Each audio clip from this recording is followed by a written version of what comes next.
একটু একা হয়ে বসুন। আপনার আশেপাশে কেউ নেই তো? এই গল্পটা কিন্তু শুধু আপনার আর আমার, একদম গোপন। আমার নাম সীমা, আর আমার জীবনের একটা এমন অধ্যায় আজ আমি আপনাদের সাথে ভাগ করে নেব, যা হয়তো অনেকেই নিজেদের মনের গভীরে লুকিয়ে রাখেন, কিন্তু মুখ ফুটে বলতে পারেন না। গল্পটা শোনার জন্য যদি আপনি প্রস্তুত থাকেন, তাহলে একটা লাইক করে চ্যানেলটা সাবস্ক্রাইব করে দেবেন কিন্তু।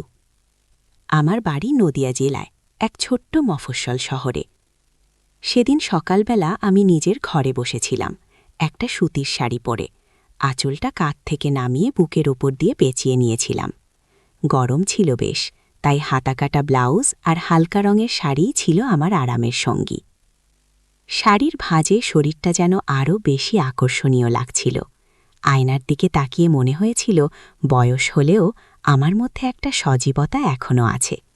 চুলের লম্বা বেনিটা বুকের সামনে ঝুলছিল, আর কপালে সামান্য ঘামের ফোঁটা চিকচিক করছিল। জানালার হালকা বাতাস শাড়ির আঁচলটা মাঝে মাঝেই উড়িয়ে দিচ্ছিল, আর আমার শরীরটাকে আরও বেশি করে জানান দিচ্ছিল তার অস্তিত্ব। বুকের গভীরতা আর কোমর বাঁকানো শরীরটা যেন সেদিন নিজের অজান্তেই নিজেকে মেলে ধরেছিল। সেদিন মনটা কেমন যেন আনচান করছিল। স্বামী রজত কর্মসূত্রে বাইরে থাকে, মাসের বেশিরভাগ সময় সে বাড়িতে থাকে না। এই একাকিত্ব আমার জীবনের এক নিত্যসঙ্গী। বিয়ের পর থেকেই এই রুটিন, তাই সয়ে গেছে বটে, কিন্তু মনের কোণে একটা শূন্যতা তো থেকেই যায়। সেদিনও রজত ছিল না। আমি বারান্দায় বসে চা খাচ্ছিলাম, এমন সময় হঠাৎ করে সে এলো। সে মানে আমার খাসুরপো অরিন্দম। বয়সে আমার থেকে অনেকটাই ছোট, সদ্য কলেজে ঢুকেছে, ডাকলে কাকিমা বলে ডাকে। ওর বাবা অর্থাৎ আমার ভাসুর পাশের শহরে থাকেন, তাই অরিন্দম বেশিরভাগ সময়ই আমাদের বাড়িতে এসে থাকে পড়াশোনার সুবিধার জন্য। বরাবরই ছেলেটা শান্ত, মুখছোড়া, কিন্তু ইদানিং ওর চোখে যেন কেমন একটা ভাষা খুঁজে পাই আমি, যা অস্বস্তিকর এবং কৌতূহলোদ্দীপক দুটোই। সেদিন ও যখন এলো, আমার চা খাওয়া প্রায় শেষ। ও আমার দিকে এক দৃষ্টিতে তাকিয়েছিল।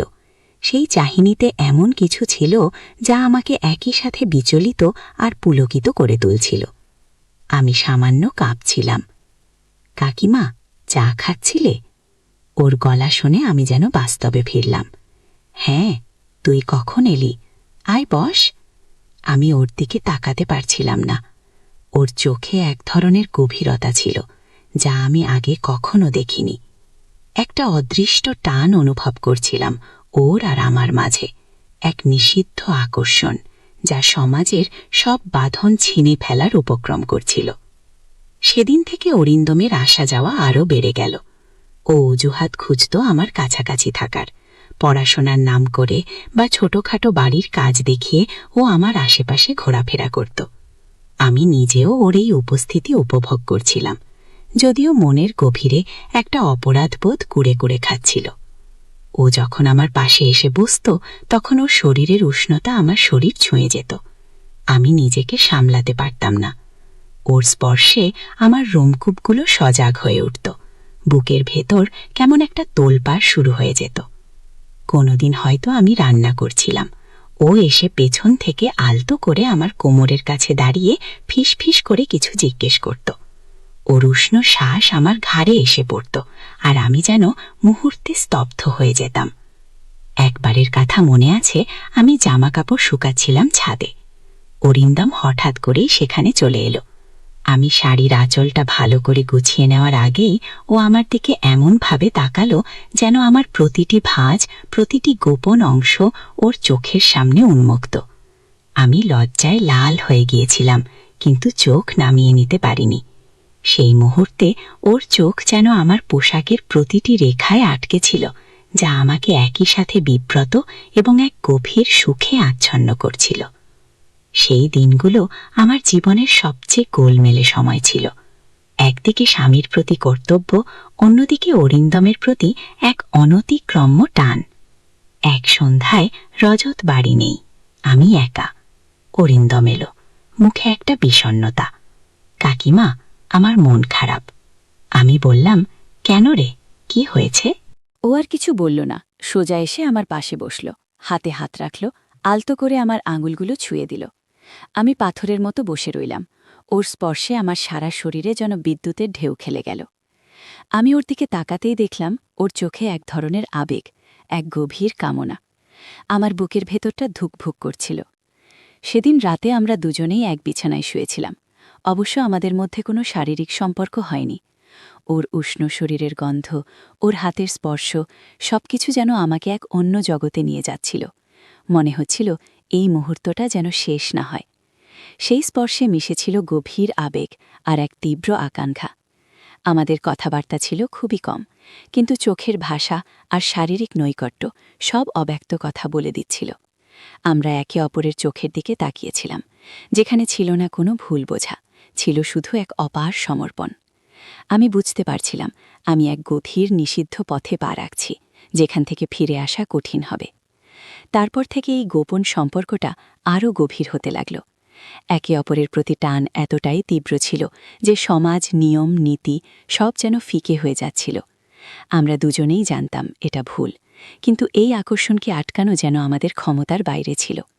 সে আমার প্রতিটি দুর্বলতার সুযোগ নিত, প্রতিটি একাকী মুহূর্তে আরও কাছে আসত।